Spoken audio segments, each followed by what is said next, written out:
Everyone welcome back to my channel আমি পাপিয়া তোমরা দেখছো বঙ্কনা পাপিয়া ইউটিউব চ্যানেল। তো আজ আমরা যাচ্ছি চন্দননগর জগদ্ধাত্রী ঠাকুর দেখার জন্য। তো তোমরা দেখতেই পাচ্ছ আমরা রেডি হয়ে গেছি, জাস্ট বেরোবো। তো ওখানে গিয়ে কেমন ঠাকুর দেখলাম, কতগুলো ঠাকুর দেখলাম, সমস্ত কিছু তোমাদের সাথে শেয়ার করবো। সো প্লিজ ভিডিওটা কেউ স্কিপ করো না, একদম শেষ পর্যন্ত দেখতে থাকো। So let's start today's video. এটা হচ্ছে আমার বাড়ির সামনের রাস্তাটা। প্রত্যেক বছর জগদ্ধাত্রীর পুজোর সময় এইরকম সুন্দর করে লাইট দিয়ে সাজানো হয়। আমরা বেরিয়েছি বাড়ি থেকে, এখন 5টা বাজে। এখন আমরা যাচ্ছি রিষড়া স্টেশন, আর ওখান থেকে ট্রেনে করে যাব চন্দননগর। তো আমরা চলে এসেছি এখন রিষড়া স্টেশনে, তোমরা দেখতেই পাচ্ছ। আর এখন পৌঁছে গেছি আমরা চন্দননগর স্টেশন। আজকে বেশ ভিড় আছে, কিন্তু অন্য বছরে এর থেকে আরও বেশি ভিড় থাকে আজকের দিনে। যেহেতু আজকে ওয়ার্ল্ড কাপের ফাইনাল ছিল, তাই আজকে ভিড়টা একটু কমও ছিল। আর প্রত্যেক বছরের মতো এবছরেও আমরা দুজনেই বেরিয়ে পড়েছি ঠাকুর দেখতে। আর এটা হচ্ছে চন্দননগর স্টেশন, তোমরা দেখতেই পাচ্ছ। আর স্টেশনের একদম পাশ থেকেই আমরা ঠাকুর দেখা শুরু করব।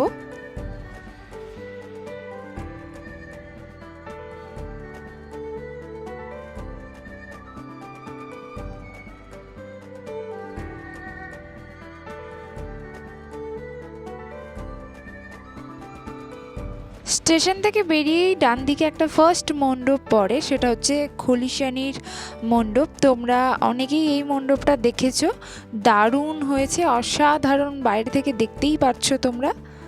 তো চলো এবার মণ্ডপের ভেতরে যাওয়া যাক। মণ্ডপের ভেতরে ঢুকলে বোঝার উপায় নেই যে এটা কোনো পুজো মণ্ডপ নাকি কোনো পাহাড়ের গুহায় ঢুকে পড়েছি।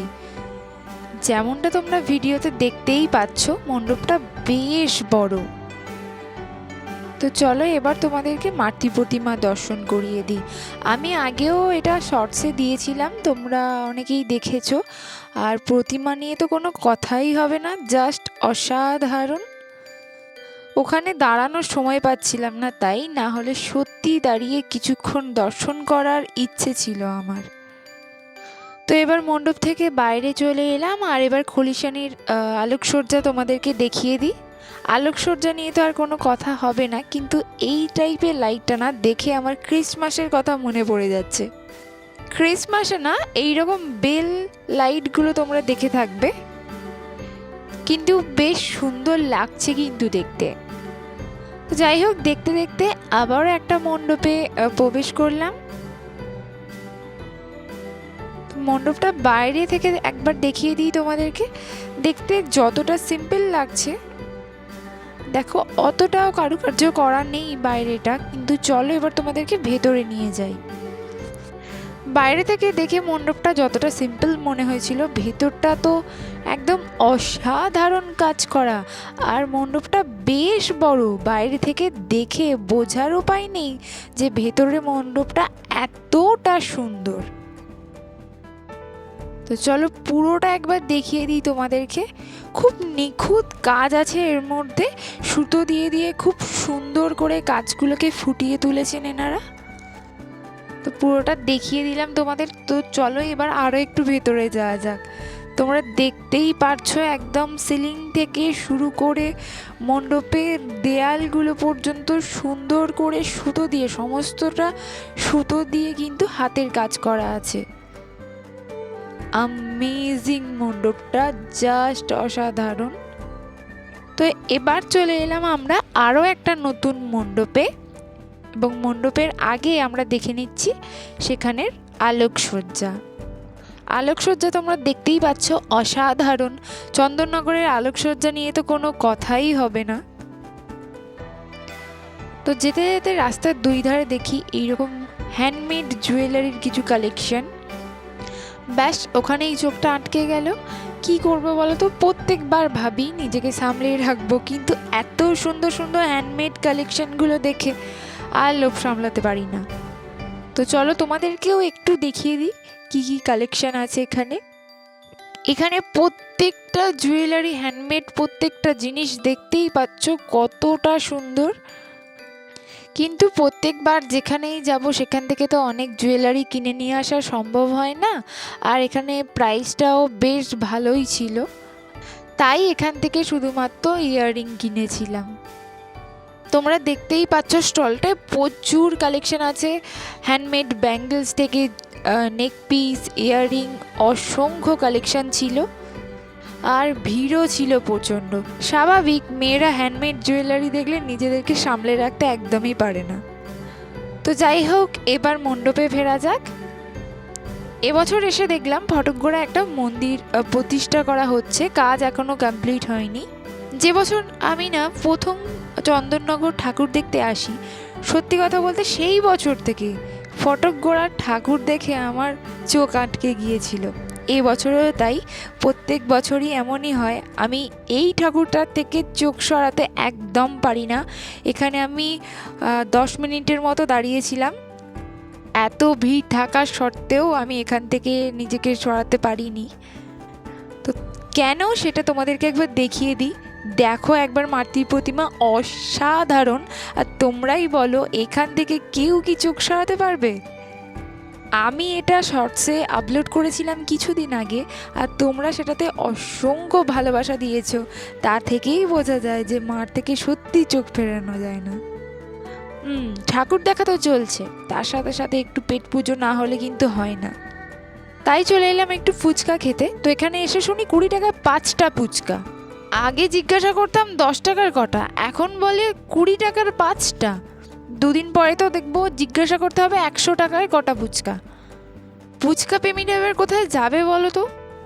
আস্তে আস্তে যে হারে ফুচকার দাম বাড়াচ্ছে। ফুচকা খাওয়ার পর একটু এগিয়ে গিয়ে দেখি এক জায়গায় অসংখ্য ভিড়। কারণ জানতে একটু উকিঝুঁকি মেরে দেখি আলোকসজ্জার মাধ্যমে কিছু কিছু শর্ট স্টোরি এখানে দেখানো হচ্ছে, যেখানে অবশ্যই মা জগদ্ধাত্রীর কৃপা এবং মহিমা আছে। কিন্তু মজার বিষয় হলো, প্রতিবিম্বটা ফেলা হচ্ছে কোনো পর্দায় না, জলের ওপর। আর বেশ লাগছেও কিন্তু দেখতে। এটা আমার কাছে একদমই অভিনব একটা বিষয়, তাই তোমাদের সামনেও একটু তুলে ধরার চেষ্টা করলাম। আমি তো এখানে একদম প্রথমবার দেখলাম, তোমরা কি এর আগে অন্য কোথাও দেখেছো সেটা প্লিজ আমাকে কমেন্ট সেকশনে জানিও। যাই হোক, তারপরে কোনো রকমে ভিড় ঠেলে বেরিয়ে প্রবেশ করলাম আবার একটা নতুন মণ্ডপে। বাইরে থেকে তোমাদেরকে মণ্ডপটা দেখিয়ে দিই একবার, দেখতেই পেলে খুব সুন্দর লাগছে দেখতে। আর ভেতরটাও একবার ঘুরিয়ে দেখিয়ে দিই তোমাদের, দেখো কত সুন্দর লাগছে দেখতে। এবার মাতৃ প্রতিমা দর্শনের পালা। তো চলো এবার যা যাক নতুন কোনো মণ্ডপে। তো দেখতে দেখতে চলেও এলাম আমরা। তো বাগবাজারের জগদ্ধাত্রীর পুজো হচ্ছে চন্দননগরের সবথেকে পুরানো পুজো। এবছর 189 বছর হচ্ছে। আর এখন তোমাদেরকে দেখাচ্ছি বাগবাজার পুজো মণ্ডপের আলোকসজ্জা। এবং দেখতে দেখতে আমরা চলে এলাম মণ্ডপের ভেতরে। মণ্ডপটা একবার দেখিয়ে দিই। ওপরে যেই লাইটটা দেখছো না, এটা প্রত্যেক বছরই থাকে, আমি এটা নোটিস করেছি। আর এবার তোমাদেরকে মাতৃ প্রতিমাও একবার দর্শন করিয়ে দিলাম। তো চলো আবারও চলে এলাম আমরা নতুন একটা মণ্ডপে। তার আগে দেখছি ওখানকার আলোকসজ্জা। এটা হচ্ছে বিদ্যালঙ্কার মন্দির, এটা কোনো মণ্ডপ না, কাজ এখনো চলছে, কমপ্লিট হয়নি, দেখেই বোঝা যাচ্ছে। তো চলো তোমাদেরকে একবার মাতৃ প্রতিমা ভালো করে দর্শন করিয়ে দিই। চন্দননগর মণ্ডপের সাথে সাথে কিন্তু প্রত্যেকটা প্রতিমাও অসাধারণ। সেই সমস্ত স্মৃতিশিল্পীদের কুর্নিশ জানাই, যে সমস্ত স্মৃতিশিল্পীরা এত সুন্দর সুন্দর প্রতিমা উপহার দেন।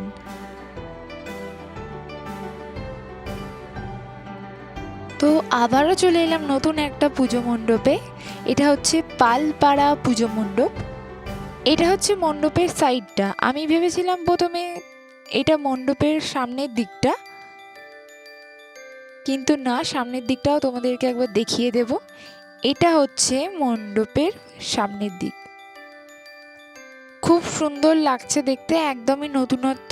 তো চলো এবার মণ্ডপের ভেতরে প্রবেশ করা যাক। তো চলো পুরো মণ্ডপটা একবার ঘুরিয়ে তোমাদেরকে দেখাবো। ওপরে যে পাতাগুলো ঝুলছে দেখছো, এগুলো কিন্তু পেপার দিয়ে তৈরি। আর এই যে এখানে দেখছো কাঠিগুলো ঝুলছে, মানে ভাবাই যায় না যে কাঠিগুলো দিয়ে এত সুন্দর করে মণ্ডপ সাজানো যায়।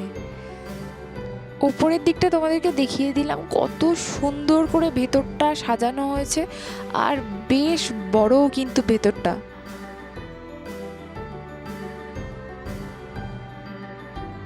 তো চলো এবার মাতৃ প্রতিমা দর্শন করিয়ে দিই। মার মুখটা এখানে এতটা কিউট লাগছিল, কি বলবো, দেখে মনে হচ্ছিল কোনো ছোট্ট বাচ্চা একটা মেয়ে। তো চলো আরও একবার তোমাদেরকে মণ্ডপটা একটু দেখিয়ে দিই। এটা দেখছো ওপরের দিকটা, আর পুরো মণ্ডপটা দেখো কত সুন্দর করে সাজানো হয়েছে, জাস্ট অসাধারণ অসাধারণ, খুব সুন্দর লাগছে মণ্ডপটা দেখতে। এবার চলে এলাম হেলাপুকুর পুজো মণ্ডপে। আমরা সকলেই জানি চন্দননগর আলোকসজ্জার জন্য কতটা সুখ্যাতি অর্জন করেছে, কিন্তু পুরো মণ্ডপটা যে আলো দিয়ে এত সুন্দর করে সাজানো যায় সেটা এখানে না আসলে হয়তো বুঝতে পারতাম না। একদম গেট থেকে শুরু করে মণ্ডপের ভেতরে যত এগোচ্ছি তত মণ্ডপটা আরও সুন্দর হয়ে উঠছে। তোমরা দেখতেই পাচ্ছ কতটা সুন্দর লাগছে এখান থেকেই, আর ভেতরে গেলে তাহলে আরও কতটা সুন্দর লাগবে। হ্যাঁ, লাইন দিয়ে ঠাকুর দেখা মণ্ডপ পরিক্রমায় কষ্ট হয় ঠিকই, কিন্তু শেষে যদি এই রকম একটা মণ্ডপ পরিদর্শন করতে পারি তাহলে সেই কষ্টের কথা আর মাথায়ই থাকে না। এটা মণ্ডপের একদম ভেতরের দিকটা, আর যেখানে মণ্ডপটাই এত সুন্দর সেখানে মাতৃ প্রতিমা কতটা সুন্দর হবে আমি জাস্ট এখানে দাঁড়িয়ে দাঁড়িয়ে সেটাই ভাবছিলাম। আর সত্যি কথা বলতে এখান থেকে একদমই চোখ সরানো যাচ্ছিল না, মণ্ডপটা এত সুন্দর লাগছিল দেখতে। তো চলো এবার কিন্তু আমাদের মাতৃ প্রতিমার দর্শনের পালা। আমরা মাতৃ প্রতিমার একদম সামনেই চলে এসেছি। তো প্রতিমা দর্শনের পর আমি বুঝলাম, মানে আমি যতটা চিন্তা ভাবনা করেছিলাম তার থেকে কয়েকশো গুণ ভালো। তোমরা দেখতেই পারছো কত সুন্দর লাগছে, চারিদিকটা আলোয় পুরো সাদা হয়ে আছে, আর তার মাঝখানে মার রূপ দেখো, লাল শাড়ি পরে এত সুন্দর লাগছে। তোমাদেরকে আরও একবার দেখিয়ে দিই ভালো করে। মাতৃ প্রতিমা দর্শনের পর যখন আমরা মণ্ডপ থেকে বেরোলাম তখন মনে হলো যে ইস, আরেকটু মণ্ডপের ভেতরে থাকলে হয়তো ভালো লাগতো, কিন্তু বাইরে বেরোনোর পর মনে হলো ও মা, বাইরে থেকে মণ্ডপটা তো আরও বেশি সুন্দর লাগছে দেখতে। তো চলো, কেননা তোমাদেরকেও আরও একবার দেখিয়ে দিই। এই যে দেখো পুরো মণ্ডপটা জাস্ট অ্যামেজিং লাগছে দেখতে। তারপর চলে এলাম আমরা শ্রমিক পল্লীতে। তো সত্যি কথা বলতে এই মণ্ডপটা না বাইরে থেকে দেখে আমার মনে হচ্ছিল কোনো বিয়ে বাড়ির গেট হবে হয়তো, মানে বিয়ে বাড়ির গেটগুলো যেমন সাজায় না, ফুল ফুল দিয়ে ডেকোরেট করে, সেই রকম করেই সাজানো হয়েছে পুরো মণ্ডপটা। তো একদিকে এখানে আছে গণেশজি আর একদিকে মহাদেবকে রাখা হয়েছে। তো চলো এবার একটু ভেতরে যাওয়া যাক। ভেতরটাও সেম সুন্দর করে ফুল দিয়ে শুধু সাজিয়েছে। তো চলো মাতৃ প্রতিমাকে ভালো করে দর্শন করিয়ে দিই তোমাদের।